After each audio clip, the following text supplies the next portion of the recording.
Good morning students. How are you all? Did you had your breakfast?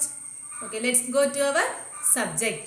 Okay, today we are going to learn about the trick robot. The trick robot. T-R-I-C-K. Trick. R-O-B-O-T. Robot. தந்திரமான இயந்திர மனிதன். Okay, Vicky was a lazy boy. Vicky ஒரு சோம்பேறியான பையன்.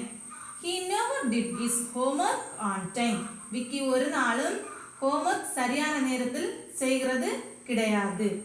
He never kept his things back in the right place. அவன் ஒருபோதும் தன்னுடைய பொருட்களை தன்னுடைய பையில் சரியான இடத்தில் வைக்கிறது கிடையாது. He pleaded to his father to buy him a robot to do his work. அவன் தன் தகப்பனிடத்தில் தன்னுடைய கடமைகளை செய்கிறதற்கு ஒரு ரோபோட் வாங்கி தரும்படி கெஞ்சி கேட்டுக்கொண்டான்.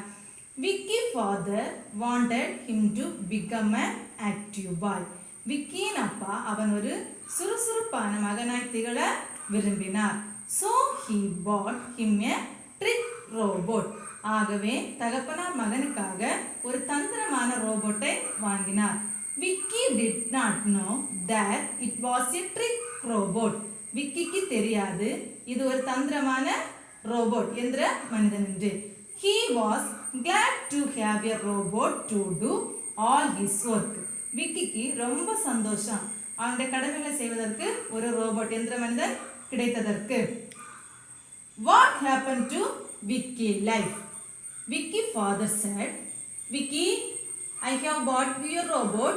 This intelligent robot will do all your work. Enjoy.